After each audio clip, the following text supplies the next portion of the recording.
Hey YouTube, what is going on? Brandon here with another printer video.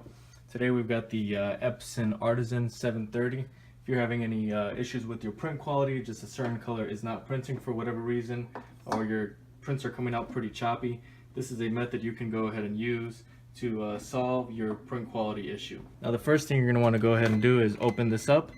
This model in particular doesn't have the ink in it, so we're just going to go ahead and check your ink. If you are running low on ink for whatever reason, go ahead and change it out. I'm going to leave a link in the description below for some 98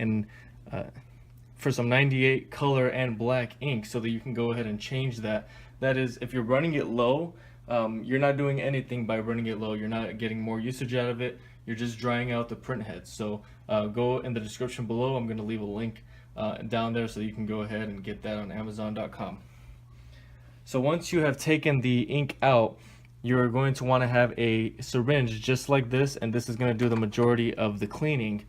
Now you're also going to want to have a paper towel just like this, and I'm sticking this on the side of the printhead, and you really can't get it under when it's open like this, so you kind of just are shoving it here so that any excess ink that is coming out kind of gets onto that towel.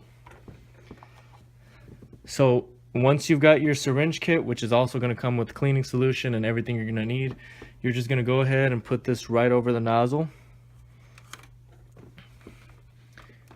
You can see there, it's right over the nozzle, and you're just going to go ahead and push right down.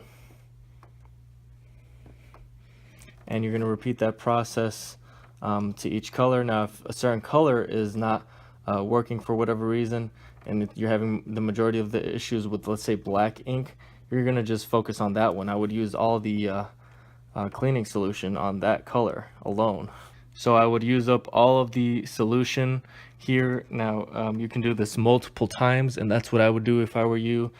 Just use up all of the solution, and while you're here, just clean all the nozzles so that it's all flushed, so that you're not going to have any issues anymore. Okay, so once you're done, make sure everything is dried. With your new ink, make sure you're putting new ink back in there, because if you're putting in the same ink, you're going to have the same problem. So you're going to put in the new ink, remove this paper towel here, and you're going to close this up, and then you're going to go ahead and test it out a couple of times. Now I can't do that because this printer did not come with the ink. I'm just working on it just like that.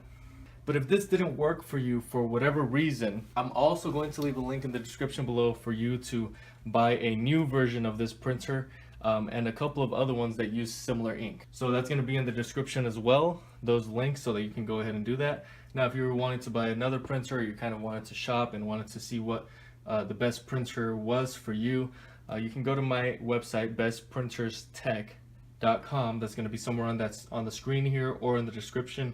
It's going to be in both places, so that you can go ahead and go there. So there's a lot of resources down there for you to use, and it's really just geared towards you saving money. The last thing you want to do is send this out for servicing and they can't fix it for whatever reason, and or they don't provide this, or they end up charging you for all these different things. You'll end up spending a lot of money. So I hope this ends up saving you money, and I hope this helped in general. If you have any questions at all, go ahead and comment below. Also, make sure to like and subscribe. Thanks for watching, and until next time.